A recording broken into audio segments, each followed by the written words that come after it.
Дүйнөлүк экономикалык форум жумуш орундарынын келечеги деп аталган отчетунда эмгек базарында чоң суроо талап жараткан жөндөмдөрдү атады. Аналитиктер компаниялардын келечеги жана ошого жараша андагы жумуш орундарды изилдеп, бул жылы кайсыл жөндөмдөргө көбүрөөк суроо талап болорун белгилешти. Алардын негизгилери сынчыл ой жүгүртүү жана талдоо жөндөмү, көйгөйлөрдү чечүү жөндөмү, өзүн өзү уюштуруу жөндөмдөрү, жигерди билим алуу жөндөмү, психологиялык туруктуулук, стресске туруштук берүү жана ийкемдүүлүк. Сынчыл ой жүгүртүү бул ийкемдүү жана жумшак жөндөм. Англис тилинде которгондо soft skills деп аталат. Адатта сынчыл ой жүгүртүү бул маалымат менен иштеген адамдардын, биринчи кезекте журналисттердин кесиптик чеберчилиги деп жаңылыш кабыл алынып келген. Бирок чындыгында сынчыл ой жүгүртүү бул ар бир адамга керек болгон жөндөм. Бул чечим кабыл алган адамдар үчүн өтө маанилүү, анткени алардын 90% жумушу маалымат менен байланыштуу. Маалыматты кабыл алуу, аны иштеп чыгуу жана ишке ашыруу. Албетте анын ар бир этабында кандайдыр бир бурмалоо же фейк туш болуп калса, албетте туура эмес жыйынтык чыгып калышы ыктымал. Деятельности человека. Сынчыл ой жүгүртүү бул кандайдыр бир артыкчылык, стереотиптердин, калыптардын, өзүңдү жана башкаларды бирөөгө таңылуу ишенимдердин туткунуна кабылбай, эркин ой жүгүртүү жөндөмү. Сынчыл ой жүгүртүү негизинен тандоо эркиндиги жана өз чечимдериң үчүн жоопкерчилик алуудагы зарыл болгон шарт. Бул башкалардын жана өзүңдүн чечимдериңди кылдаттык менен баалоого мүмкүнчүлүк берет. Самым лучшим фильтром. Коомду фейктерден эң мыкты чектөөчүсү, коргоочусу сынчыл ой жүгүртүү жана медиа сабаттуулук болуп эсептелет. Биз качан гана маалыматты түшүнүп, аны ишенимдүү булактардан алганды үйрөнгөндө, журналисттер жана ошондой эле саясатчылар өз репутациясы тууралуу ойлонгондо гана коом фейктерден кыйратуучу таасирден кутула алат.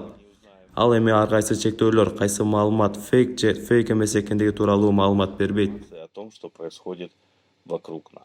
Сынчыл ой жүгүртүү бул негизинен жүйөлүү, туура акыл эсти издөө. Адам объективдүү ой жүгүрткөндө логикалык кадам жасаш үчүн өзүнүн жана башкалардын пикирин эске алып, жеке ишенимдеринен баш тарта алат. Адам сынчыл ой жүгүртүү алганда ал маалыматты сынчыл көз караш менен баалап, анализдеп, тууралыгын текшерип, себеп натыйжалаш байланыштарын баамдап, кереги жокторун калтырып, негизгисин белгилеп, чечим чыгарат. Ошону менен бирге адам башка бирөөнүн гана пикирине, дүйнө таанымына сынчыл көз караш менен карабастан өзүн дагы сындоо жөндөмдүүлүгүнө ээ болот.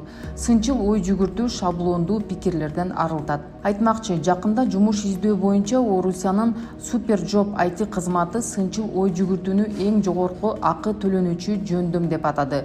Сервис 2020-жылы кайсы көндүмдөргө суроо талап жогору болгонун изилдеп, эмгек акыларды жана жумуш издеген адамдардын күтүүлөрүн талдаган. Эң жогорку акы төлөнүүчү 5 жөндөмдүн ичинен сынчыл ой жүгүртүү кирген. Ошондой эле тизмеге креативдүүлүк, эмоционалдык интеллект же эмпатия, командада иштей билүү жана эл алдында чыгып сүйлөө жөндөмдүүлүгү кирген. Жумуш берүүчүлөр инженерлердин, программисттердин жана бизнес аналитиктердин сынчыл ой жүгүртүү жөндөмдүүлүгү үчүн көбүрөөк акча төлөөгө даяр. Бул жөндөм эмоционалдык интеллект сыяктуу жогору бааланат. Пандемия доорунда сынчыл ой жүгүртүүнүн мааниси өсүүдө. Бул бир жагынан алып караганда пандемия маалындагы жаңы жашоо шарттарындагы маалыматтын агымына байланыштуу. Бирок бул адамдар эле эмес, бизнес үчүн дагы жаңы доордун башталышы болууда. Ошондуктан жумуш тапшырмаларын ар кандай өңүттөн баалоого жөндөмдүү адамдар азыркы учурда маанилүү. Бул так эместик же жетишсиз маалымат менен байланышкан каталардан алыс болууга мүмкүндүк берет. Божомолдоонун сапаты да сынчыл ой жүгүртүүдөн көз каранды. Сынчыл ой жүгүртүүнү өнүктүрүүгө мүмкүн жана аны өнүктүрүү зарыл. Ал үчүн китептерди көп окуш керек. Ошондой эле кошумча маалыматтарды издеп, адамдарга көз салып, алар менен сүйлөшүү маанилүү. Негизги көнүгүүлөрдүн бири бул суроо бергенди үйрөнүү. Керек болсо, суроо түзүү чеберчиликти өркүндөтүү боюнча көнүгүүлөр дагы бар. Ал үчүн ар дайым каалаган темалар боюнча 50 суроо даярдаш керек болот.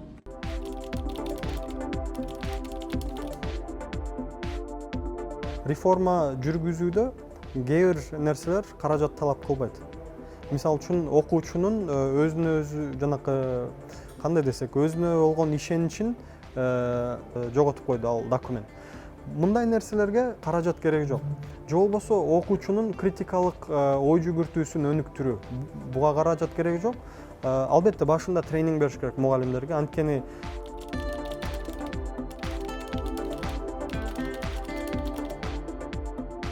мугалимдин сабак өтүп атып, окуучуга сурай турган суроолору дагы маанилүү. Мисалы үчүн фактуалдык суроолорду сураса, мисалы үчүн ким, кайда, качан деген суроолордун бир эле жообу бар. Кыргызстандын борбору эмне? Бишкек. Сенин атың ким? Айбек. Суу канча градуста кайнайт? 100 градуста кайнайт. Мунун жооптору белгилүү. Мындай суроо сураганда адам баласы мээсин жөн эле жанакы информация топтогон эле бир памятти эле колдонот экен да. Барып туруп аны алат, анан тил аркылуу, сүйлөө органдары аркылуу аны чыгарып коет. Болду. А эгерде башкача суроо сурасак, мисалы, граждандык согуш 1861-65 Америкадагы Линкольн, сен президент Линкольн болсоң, болтурбай коюш үчүн эмне кылат элең? А сен кантип билесиң, сенин ошол методдоруң иштейт болчу? Түшүндүрүп бер. Окуучунун ой жүгүртүү процесси кызыктуураак болуп атат да. Кандай ой жүгүртүп атат? Өзүнүн оюн кантип негиздеп берип атат? Анткени ой бул ликвиддүү нерсе болуп атпайбы? Мындай суюк агып кеткен нерсе болуп атат да. Аны контролдоп бир кутучанын ичине коюп коюу мүмкүн эмес да, ойдучу. Ошон үчүн туура же туура эмес деген да жооп кээде кабыл алынгыс сезилет да. Эми албетте, эгерде фактуалдык информация болсо, ал жерде туура жок же туура эмес деп айтасыз. А бирок жанакындай мен сизге айтып аткандай, Америкага эгерде викингдер батыш жээгинен келгенде, Тынч океандан келгенде Америка кандай өзгөрмөк десек, бул жерде туура же туура эмес жооп жок. Бул жерде мага окуучунун ой жүгүртүү процесси кызыктуураак.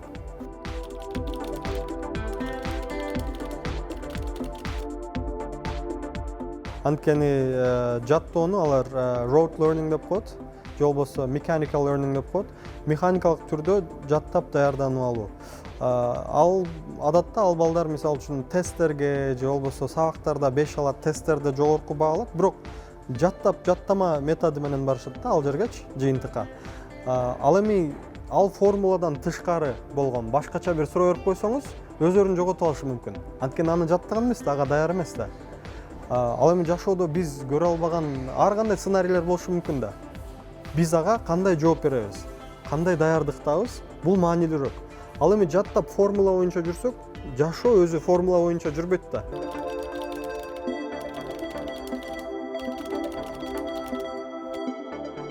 Мен дагы биринчи жылы барганда байкаган нерсем бул конституция аларда. Американын конституциясы жөн эле бир чаң басып жаткан бир китеп эмес экен, ал жашоодо колдонулган китеп экен. Мага окуучулар жооп туура же туура эмес эле эмес, керек болсо мага кээ бир учурларда айтып атышты. Мистер Эрмек, сиз бул жерде туура эмес айтып атасыз. Анткени ал мындай деп мага далилдеп койгон окуучулар болду. 5-6 класс балдар. Андан кийин аларга бул эми кандай деп таң калышыңыз мүмкүн, өзгөчө мындай коллективисттик системадан келгенден кийин алар дароо эле конституция дейт. Биринчи беренеси freedom of speech, сөз эркиндиги деп коет экен да. Сөз эркиндигим бар, мен муну айта алам дейт. Кичинекей бала.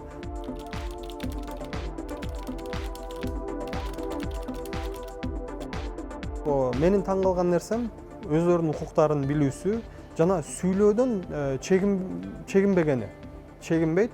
Анан негизи эле ошол эркиндик, мисалы үчүн сизге америкалык окуучу келип туруп, колуңузду кармап туруп, көзүңүзгө мындай контакт кылып туруп, мистер Эрмек кандайсыз деп туруп, колуңузду мынтип кысып эмет кармап коет да, саламдашыпчы. Бул чоң кишидей эле мамиле болуп атат да алчы. Мен ушундай нерселерди көргөндө аябай таң калдым. Сынчыл ой жүгүртүүнүн бир бөлүгү бул өз пикириңди далилдөө жана сапаттуу талкуу уюштура билүү. Бул жөндөм дебаттарды алып баруу процессинде пайда болот.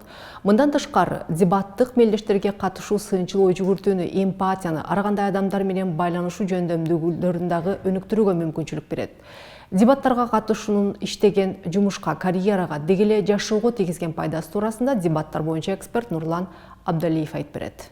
Дебат программасы же дебатка катышуу негизи жөндөмү бул эң негизги адамдан 3 касиетти же 3 жөндөмдү талап кылат да. Биринчи талап бул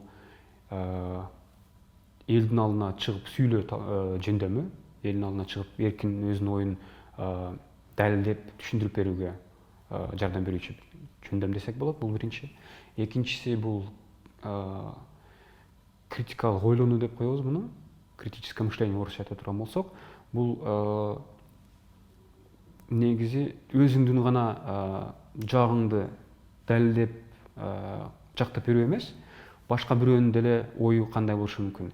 Дебаттын программасы негизи дебатка катышуу бул бир гана бир тарапты жактоо эмес, экинчи жакты да жактап далилдеп бериш керек да. Өзүнүн оюн эмес, башка тараптын позициясын жактап берүү бул эң кыйын нерсе. Ошондуктан бул чындап эле критикалык ой жүгүртүүнү өнүктүрүүчү кандайдыр бир жөндөм десек болот да. Анан үчүнчү жөндөм маалыматты табып билүү, ошол маалыматты дебатта колдонуп билүү да. Албетте бул жерге логика да кирип кетет, албетте бул жерде ошол маалыматты табып туруп анан колдоно турган болсо, бул адамдын өзүнүн ой жүгүртүүсүн, кругозорун, аң сезимин өнүктүрөт десек болот да.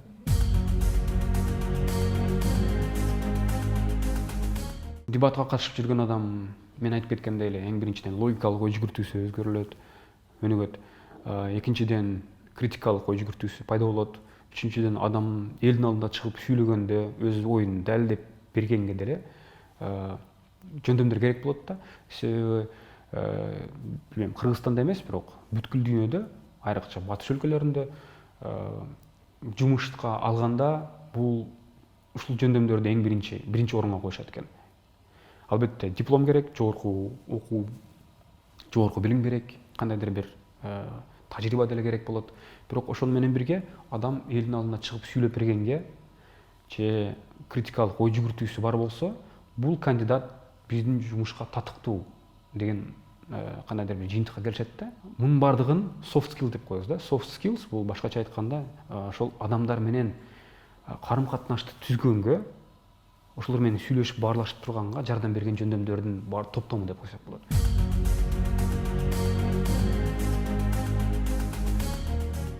Жогорку окуу жайды эң жаңы эле бүтүрүп келгенимде бир фондко келип туруп бир жумуш вакансиясына өзүмдүн заявкамды калтырып кеткен болчумун да. Анан бир жумадан кийин чалып калышты. Келип сүйлөшүп кетпейсиңерби деп. Интервьюга барсам, ошол жерде бир аял киши отурган экен. Ошондо суратат да менден кандай тажрыйбаң бар. Менин тажрыйбам жок, такыр элечи. Бирок өзүмдү алып жүрүшүм ошол маалда. Интервьюда өзүмдү коркпой отурганым, өзүмдүн оюмду ачык, айкын түшүндүрүп бергениме, анан тажрыйбам жок экенине карабастан, эмпатия, кандайдыр бир ушул soft skills деп коебу, деп айтып кеттик го, ушул жөндөмдөрдү колдонгонума мени алабыз деп калышкан да. Менин оюмча ошол маалда айтып кеткендей, ушул дебатта алып өнүккөн жөндөмдөрүм жардам берген магачы.